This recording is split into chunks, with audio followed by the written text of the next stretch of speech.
Pietrucha, yeah, if I pronounce it correctly, is going to talk about how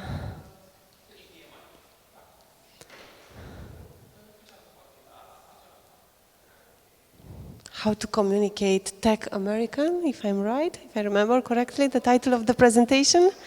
So he's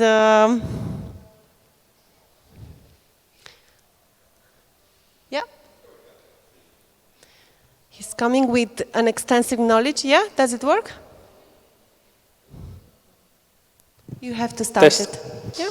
Excellent. Thank you. Thank you. If you want to come closer to have a more intimate dialogue, being the last presentation here, so let's say welcome to Frank.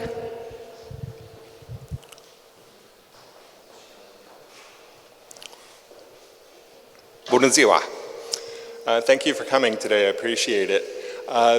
My name is Frank Pietrucha, and I'm a professional communicator. I primarily work with tech companies back in the US, but I've been doing a lot of work here in Romania lately. And let me just, where is that?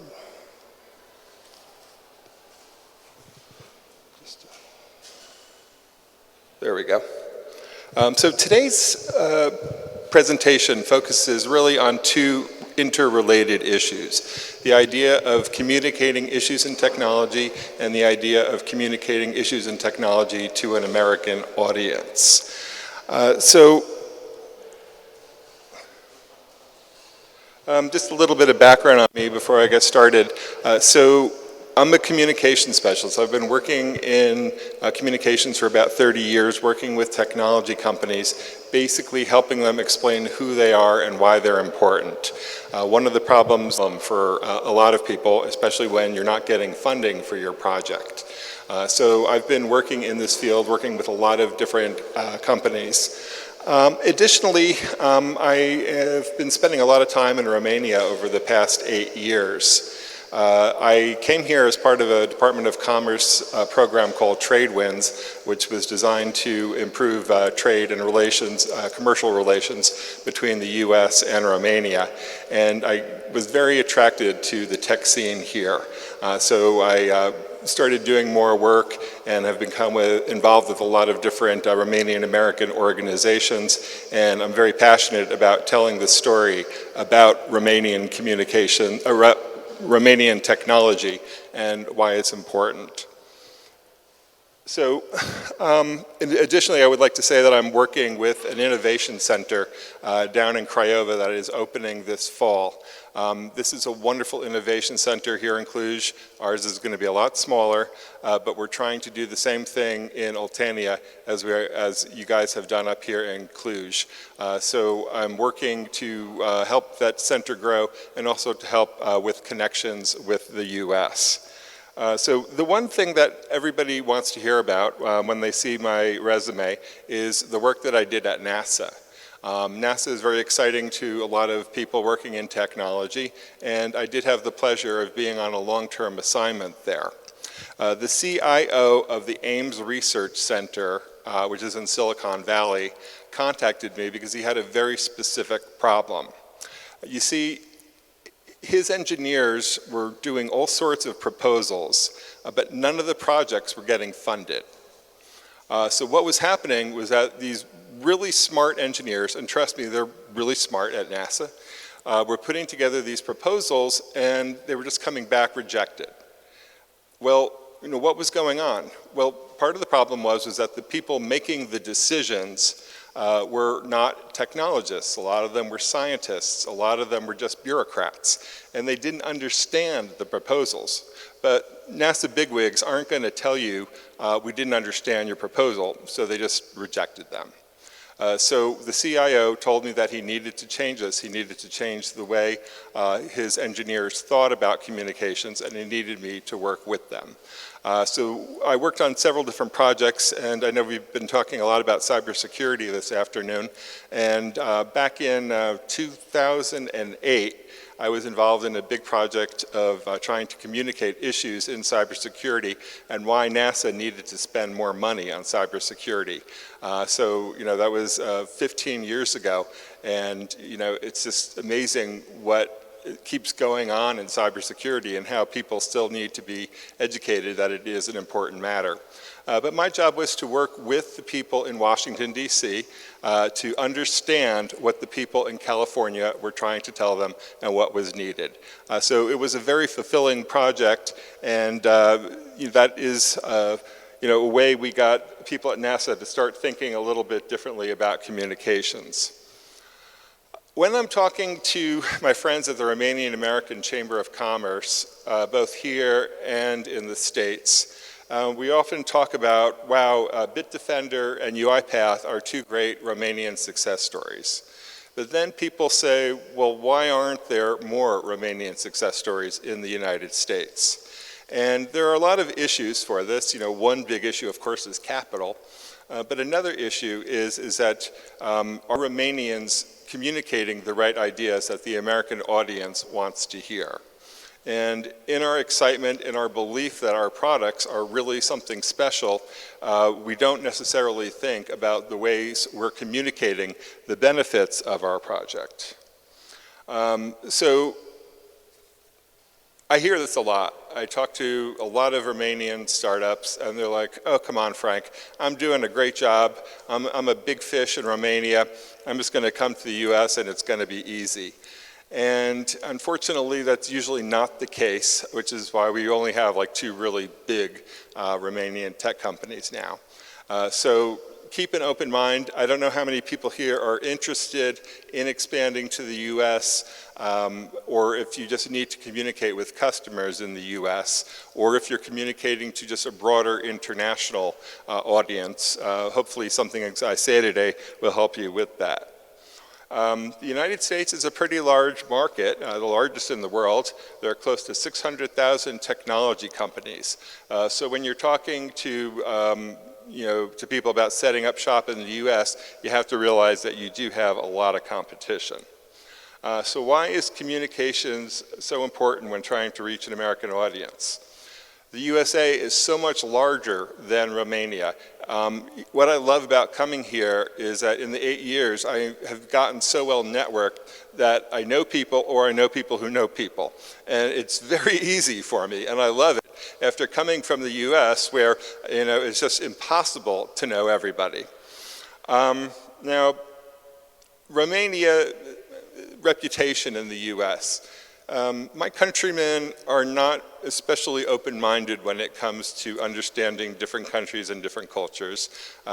We're perceived around the world as being arrogant about this, and there is some truth to that. But we don't necessarily have to think as much about the world as the world needs to think about us because we're the #1 market. So you always have to remember that when going to the US, because they don't know much about Romania. They think of Transylvania. They don't think of Texylvania. So we need to educate Americans on why technology from Romania is a good thing. And also, it's important to establish a good reputation, both in person and digitally in the US, because things like getting articles placed, those can lead to furthering your reputation, and you won't seem as foreign to your audience. So there are some first steps that I recommend taking. A lot has to do with conducting extensive research. I see a lot of Romanian companies not necessarily doing a thorough enough job with this. You really have to dig deep to find out who your competition is, which markets are most viable for your product, what kind of organizations you can associate with, what types of companies can assist you. And this can be a pretty extensive project, but it's well worth the effort. Also, I know that Romanians are reluctant in many cases to use consultants or outside help. This can be difficult if you're trying to navigate waters in the US, and it is a good investment in many cases. Of course, there are consultants who will fleece you, but if you find the right people, it should be worth the investment. And keep an open mind. Think of how we do things differently in the US and don't try to just enforce your opinion on them. Investing wisely in your brand. It's good to identify as a US business, so hopefully you can set up shop there and just be a US business that happens to have a lot of Romanians working for it.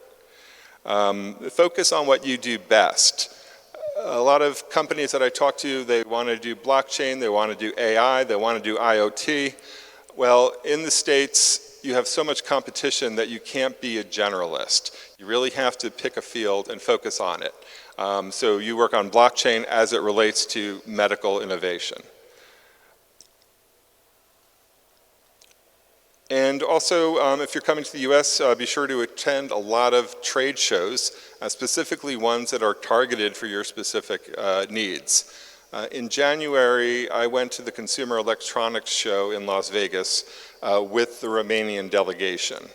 The Romanian government spent a fair sum of money bringing about, I think it was 8 or 10 companies to Vegas to exhibit. And I was not really impressed with it. I was there representing one company, and it was totally mismatched because none of the companies from Romania at the Consumer Electronics Show were in fact consumer electronics. So I know these are really good companies in IT, but they weren't focused to the audience there with the 90,000 people or whatever it was that passed through the exhibition halls. And also, I would like to encourage you to consider doing a lot of strategic public relations and social media. You do need to look at some old school techniques as well as new tools like social media, but everything needs to work together. And I also just want to talk a little bit about the Romanian American Chamber of Commerce IT chapter. This is a new chapter of the Chamber. The Chamber has existed for many years in a lot of US cities and has become recently active in Romania. The idea is to promote business between Romania and the US. So these guys who I've been talking to have been saying, why aren't there more Romanian success stories? We put together this new organization, and we're trying to really help Romanian startups and people who are interested in expanding in the US in a lot of different ways. So consider the RAC IT, as we call it, and also do all sorts of other networking as necessary. I want to just talk a little bit about super communicator rules. Super communicator being the title of my book that won Washington Post bestseller when it was published several years ago. Talk about some of the rules that are important when you're trying to communicate a message about technology. My first topic is know thy audience. And I say it that way because it was not me who coined this phrase, but it was somebody named Dr. Anthony Fauci. Do you all know who Dr. Fauci is? Talking about COVID, and he also was instrumental in bringing the HIV/AIDS crisis under control in the US and the world. So I had the pleasure of interviewing him for my book, and he's a very formidable man. And I was a little nervous going to the interview, and then my first question was, well, Dr. Fauci, what can you do to be a better communicator? And he looked at me and he said, I thought he was acting like he was Moses, and he said, know thy audience. And that was primarily what he said. The most important thing is knowing who you're communicating to. And when we're putting together our presentations and our proposals and various written material, we really need to think about who we're trying to reach. And if we're trying to reach investors, we have to speak to them in the language that they expect. If we're talking to techies, we can get more into the details on how it works. At NASA, I learned that when I would talk to engineers, they would be so excited to tell me how clever they were, that they figured out this technological solution, and then they would explain the technology solution to me, even though I really couldn't understand what they were talking about. So, you know, when I was working on the cloud project, NASA was trying to decide back then if it should get a private cloud. And this is going back to 2008, remember. So everybody was telling me how the cloud works and, you know, a lot of technical details. And it finally took a while for me to get to the bottom of what cloud computing could do. And NASA had teamed up with Microsoft and was able to send really cool images of Mars back to the planet Earth in a really short period of time. This was not possible without cloud computing. I don't know if any of you remember the pictures. It's over, you know, it's about 15 or maybe 14 years ago. They were truly stunning pictures, and we had never seen anything in such great detail, and we had never got it back from space so quickly. Deliver meaning is another topic, and it kind of fits into the know thy audience concept. Deliver meaning means that when you put together a communication piece, you really have to make sure that the most important thing is that you're explaining to somebody why this is important and what specifically it means to them. Think about, you know, what do they want out of my presentation? What do they want out of my proposal? And hit them with that over the head. They want a takeaway. Give them the takeaway. Tell them specifically what benefits. A lot of people talk about features, but they don't talk about the benefits that come from these features. So try to take a look at how to work on that. Make it clear, especially if you're working with international audiences. Simpler is better, and clearer language is important, and try not to use fancy vocabulary words or sayings. Make it error-free.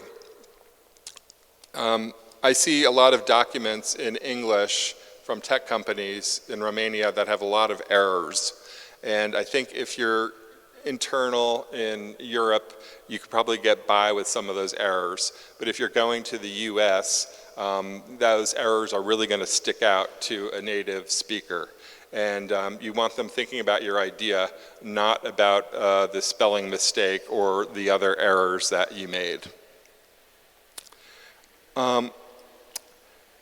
Engage your audience by telling a story. How did I start out this presentation? I talked about my experience at NASA and what I learned about the importance of communication.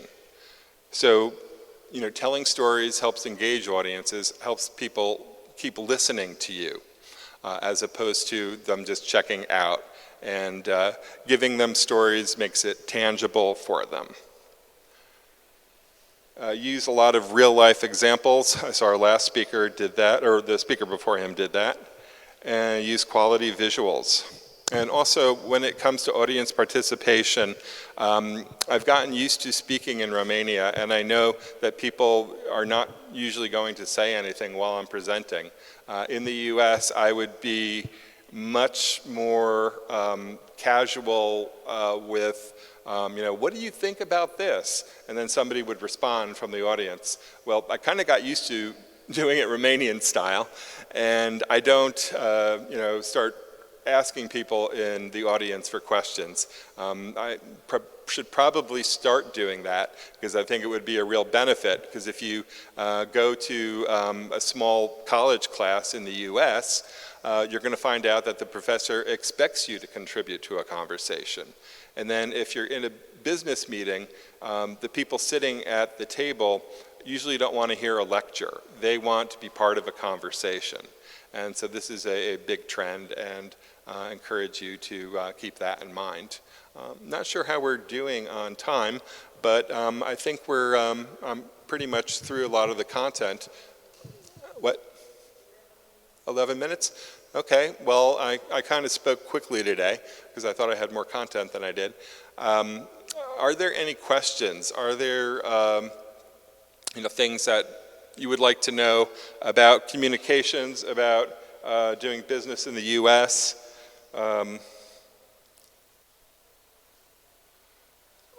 Yes?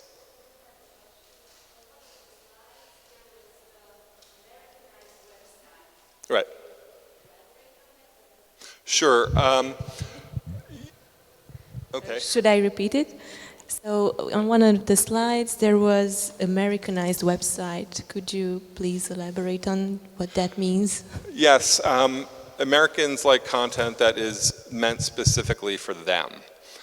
So if a website looks like it's made for a European audience, then that might distract them.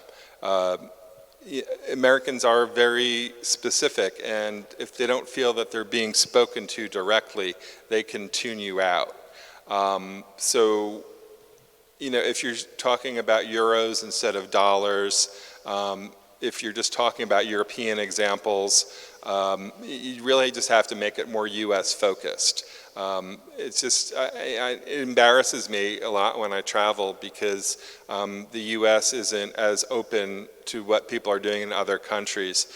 In Europe, you're so close to other countries that you really need to keep an open mind. But in the US, we're kind of alone and isolated, and so we're kind of used to things being done a certain way. And you could say that's not fair, but if you really want to get some market share in the US, you have to make sure that your website has American appeal. Yes? You said at one point that for a Romanian company, it's good to have a footprint in USA. I'm just wondering that footprint, is it just enough to have some sales guys there, or you should go deeper in terms of technology and maybe have some, I don't know, architects or stuff like that? Well, I think one of the important things is to be an official company in the U.S., to be registered. And it's really not that difficult. You might need a lawyer, but there are also people at different small business development organizations in the country. You can get a lot of free help in the U.S. if you want to set up a business. So if you pick a city where you choose to be incorporated, or you pick Delaware, which has certain tax benefits to it, you can say that you're an American business, and that is helpful. And I think if you're, depending on what you're selling, if you want to sell to the U.S. government, it's probably a good idea to have some American employees because, they're concerned about taking jobs away from Americans. So, try to stop that by, having some Americans on your staff and putting an American face on your organization. Does that answer it? Maybe one more question would be, I don't understand this part with making business with the government and trying to protect their jobs. But in terms of, as you said, creating an entity there, it's more because it will give you more credibility in front of US customers, or it's also because there are some, financial regulations or financial exempts from the government that would help them if you have a US entity. And I'm asking because I know that, for example, in France, you need, if you have an entity there, they do have some tax regulations that will help them to get some money back from their own taxes. Well, I can tell you we're a lot less complicated than France. But there definitely are some advantages to doing that, and it'd probably be best to talk to somebody in the small business development community or a lawyer to help you with that. There are a lot of things, or an accountant. There are a lot of things that come into play when you're doing this, and that's not my field.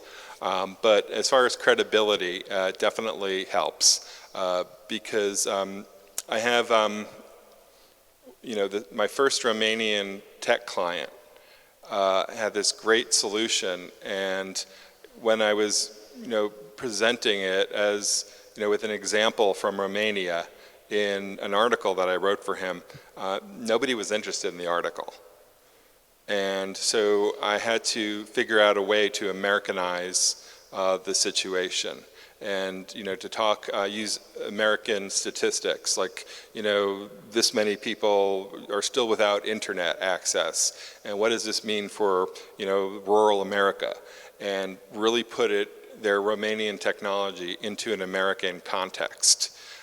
Because the newspapers and magazines that I was trying, they didn't like this story about, it was about a kid south of Brasov using this new AI application to build a robot.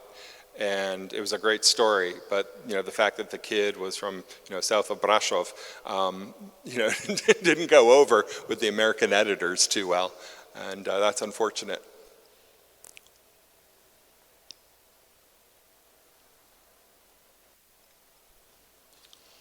Mulțumesc. I have another question. Okay. You talked a lot about differences between American style and Romanian style of communicating. What similarities can you find? Similarities. Yes. Never thought about that. Okay, so it's easier definitely to come up with the differences. And I think one of the differences is the way in which we're taught. From what I understand of Romanian education, that there are a lot of lecture situations where you're expected to be obedient students, sit there and take notes. Does that sound right? Okay. In the US, we do have large lecture halls. If you're taking an introductory to chemistry course, there might be 300 people in that class, in which case you're probably not going to talk.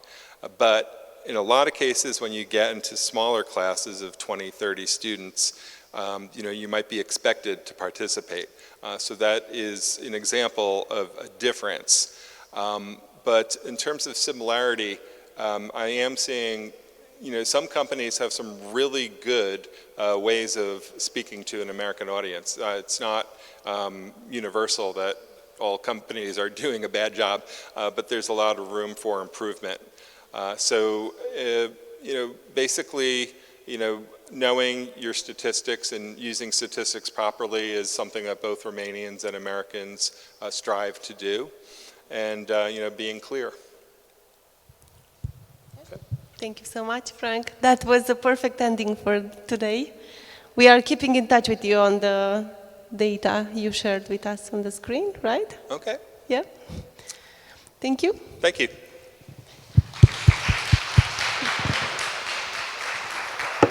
Thank you so much. With this, we are ending the presentation in this room. Now we are having a half an hour coffee break, and then